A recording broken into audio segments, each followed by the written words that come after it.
La orden de desalojo le daba 14 días.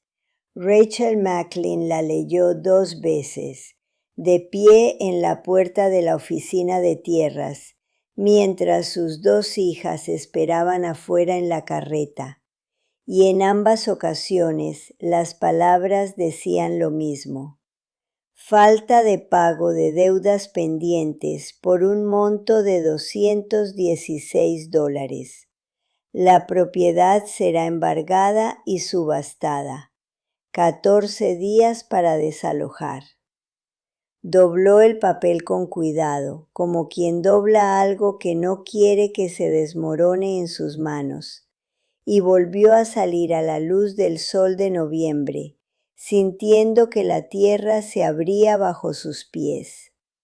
$216. Tenía 11. $11.37, una carreta con el eje roto, 2 hijas que no habían comido desde la mañana anterior, y un marido muerto que al parecer no le había dejado más que deudas, y una cabaña que estaba a punto de perder. Henry Macklin llevaba 3 meses muerto. Cayó de su caballo en el camino de regreso del pueblo y se rompió el cuello contra una roca, como solían ocurrir allí. Rápido, estúpidamente, sin previo aviso ni despedida. Rachel lo enterró en la colina detrás de la cabaña, desde donde podía ver el valle que tanto amaba, y luego entró y comenzó a intentar reconstruir la vida que él había dejado atrás. Todo se había desmoronado más rápido de lo que esperaba. Primero llegaron las deudas, facturas de la tienda, del proveedor de piensos, del herrero. Obligaciones que Henry, al parecer, llevaba meses manejando sin decírselo. Luego, el ganado empezó a morir. Una enfermedad transmitida por el agua acabó con 7 cabezas en 2 semanas. Después, se rompió la bomba del pozo. El tejado goteaba. La valla del lado norte se derrumbó durante una tormenta. Y cada nuevo desastre le costó a Rachel dinero que no tenía para arreglar problemas que no sabía cómo solucionar. Vendió todo lo que pudo. Primero se fue el buen caballo, luego el arado, después el cepillo de plata de su madre, que había venido desde Connecticut.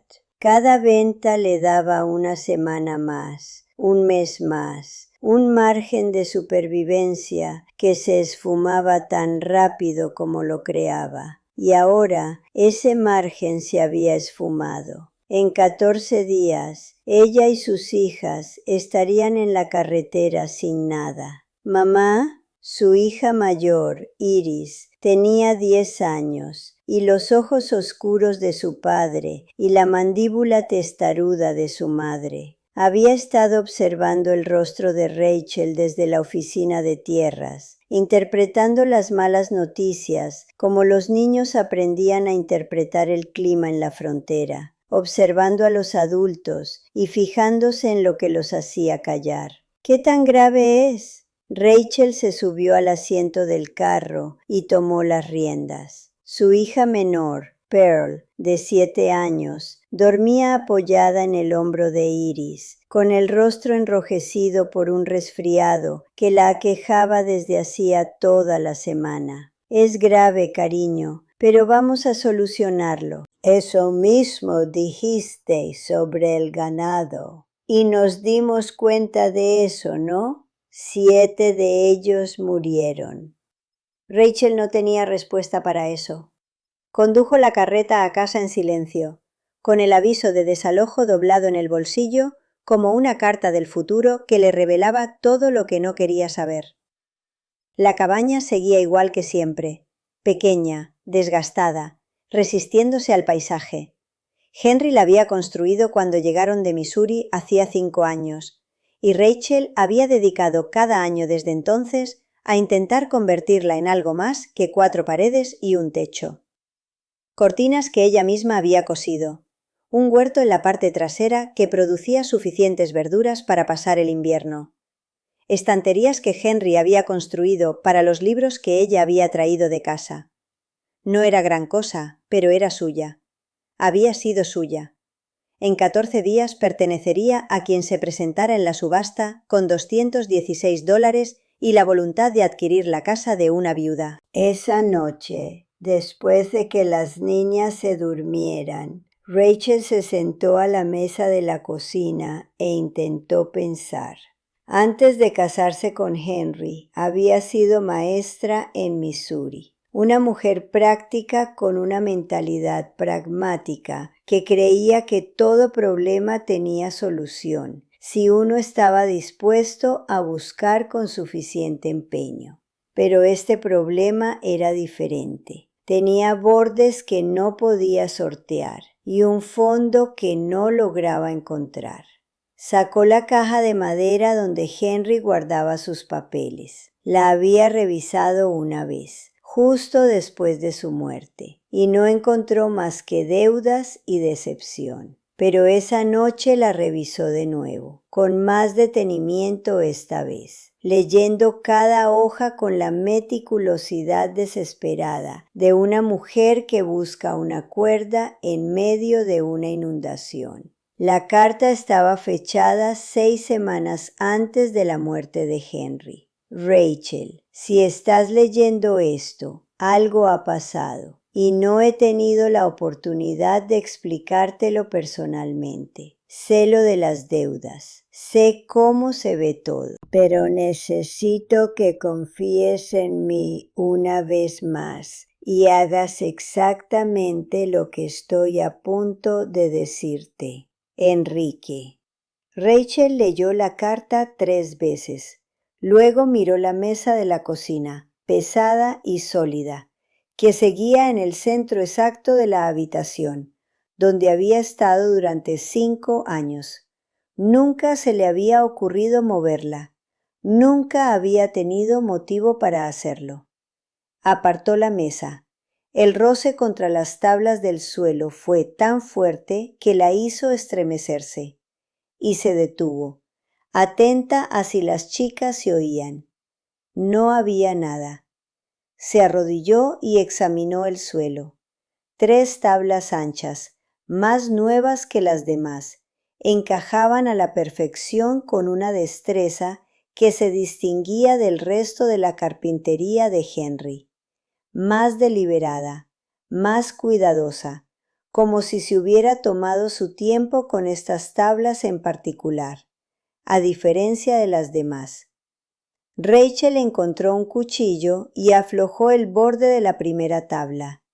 Esta se desprendió con un crujido de clavos y el aire frío que subía del espacio debajo. La dejó a un lado y levantó la segunda, luego la tercera, hasta que se encontró frente a un oscuro rectángulo bajo el piso de su cocina. Bajó la linterna por la abertura y sintió cómo el aire abandonaba su cuerpo. El espacio bajo las tablas del suelo había sido excavado, convirtiéndose en un sótano poco profundo, de aproximadamente 1,20 m de profundidad y 1,80 m de ancho, y estaba lleno, no de dinero ni de oro, sino de algo que hizo que Rachel se sentara sobre sus talones y se llevara la mano a la boca. Pieles, docenas de ellas, apiladas cuidadosamente en fardos envueltos en hule para protegerlas de la humedad. De castor, zorro, bisón, lobo, pieles de una calidad que Rachel podía reconocer, incluso con sus escasos conocimientos, porque Henry le había enseñado la diferencia entre una buena y una mala piel durante su primer invierno, cuando la casa con trampas había sido lo único que lo separaba de la inanición. Sacó el primer paquete y lo desenvolvió. Las pieles de castor que contenía eran magníficas,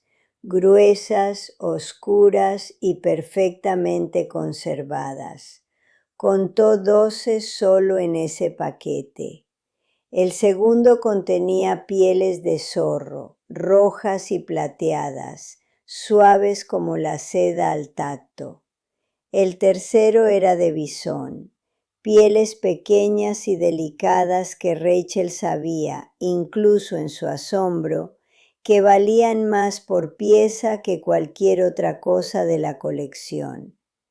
Sacó fajo tras fajo del sótano oculto y los extendió por el suelo de la cocina hasta que la habitación pareció un almacén de pieles. Cuando por fin el espacio quedó vacío, Rachel se sentó rodeada de pieles e intentó comprender lo que veía. Henry se dedicaba a la caza con trampas, no de forma casual, sino con seriedad y método, con la dedicación de quien persigue un objetivo concreto.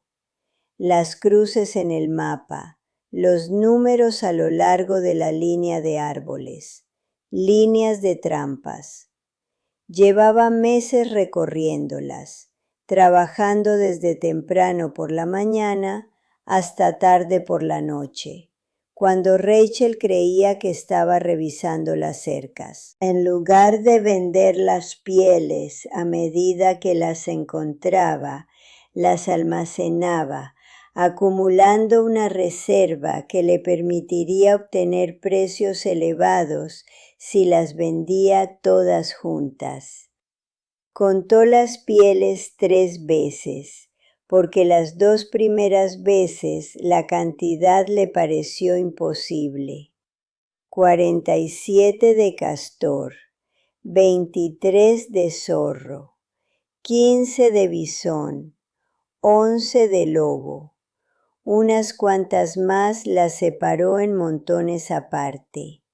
Incluso a precios conservadores, la colección valía cientos de dólares, quizás más si encontraba al comprador adecuado, suficiente para pagar las deudas, suficiente para salvar la cabaña, suficiente para comprar semillas para la siembra de primavera, un caballo nuevo y todo lo demás que necesitaban para sobrevivir. Rachel se sentó en el suelo de su cocina a las 2 de la mañana, rodeada por el secreto de su difunto esposo, y lloró. No eran las lágrimas controladas y silenciosas que había aprendido a derramar desde la muerte de Henry, de esas que no despertarían a las niñas, no asustarían a los vecinos, no mostrarían al mundo que se estaba desmoronando. Estas eran diferentes, eran los sollozos desgarradores que le llegaban a todo el cuerpo, de una mujer que había cargado con un peso insoportable y que acababa de descubrir que el hombre al que había estado resentido en silencio por haberla dejado endeudada, en realidad había estado intentando salvarla todo el tiempo. Él había estado construyendo algo. Mientras ella veía cómo se acumulaban las facturas, moría el ganado y se desmoronaba la vida que habían construido a su alrededor, Henry había estado trabajando en secreto para crear una red de seguridad lo suficientemente fuerte como para protegerlos a todos. Quería sorprenderla en Navidad, quería ver su rostro.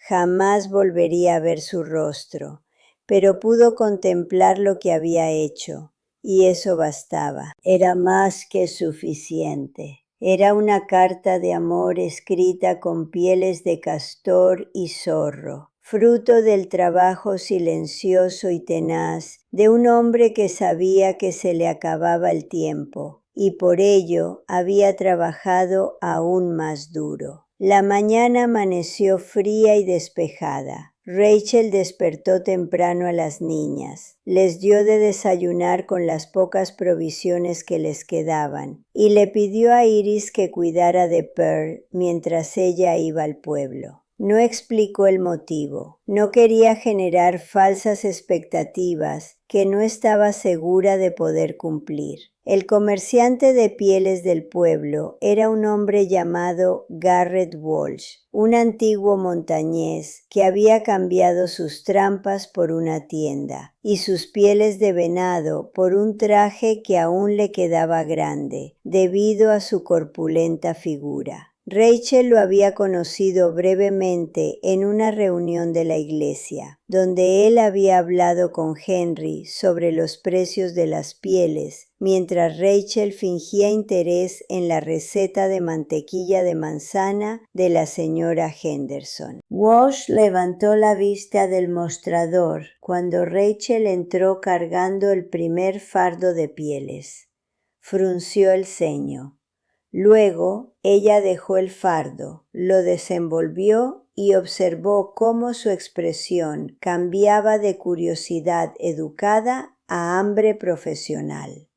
¿De dónde sacaste esto?, preguntó, pasando las manos sobre las pieles de castor con el toque reverente de un hombre que sabía reconocer la calidad cuando la sentía. Mi marido los atrapó. Murió hace 3 meses. Walsh la miró. Algo se movió tras sus penetrantes ojos. ¿Henry Macklin era tu marido? ¿Lo conocías? Vino a verme en septiembre. Quería saber cuánto valdría un lote grande de pieles variadas si se vendiera todo junto al comprador adecuado. Le dije que dependía de la calidad. Walsh alzó una de las pieles de castor a contraluz. Si las demás son así, la calidad está fuera de toda duda. Rachel solo había traído una muestra, un manojo de cada tipo, para tantear el mercado antes de comprometerse. Walsh examinó cada piel con la atención metódica de un hombre cuyo sustento dependía de saber distinguir entre lo bueno y lo excepcional. Al terminar, se recostó en su silla y miró a Rachel con una expresión que ella no pudo descifrar. Necesito ver el lote completo antes de poder darle un precio final, dijo.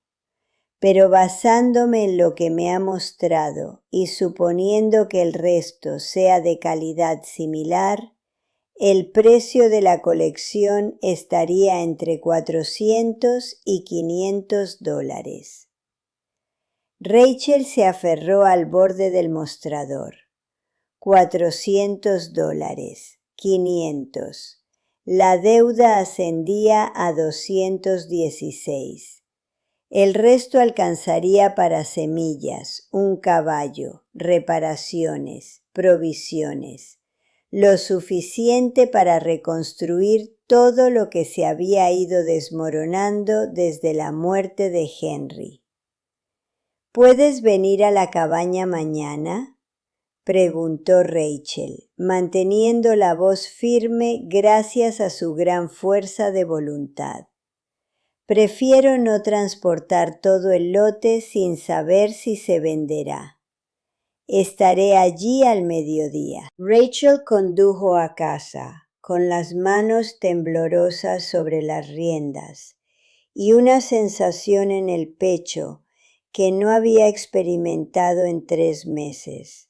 Esperanza. Una esperanza peligrosa, frágil y aterradora, de esas que duelen más que la desesperación, porque significan que tienes algo que perder de nuevo. Esa noche se lo contó a las chicas. No todo, ni la carta, ni el sótano, ni las lágrimas de medianoche, pero lo suficiente. Les dijo que su padre les había dejado algo valioso, que tal vez bastaría para conservar la cabaña, que debían tener paciencia mientras ella ponía las cosas en orden.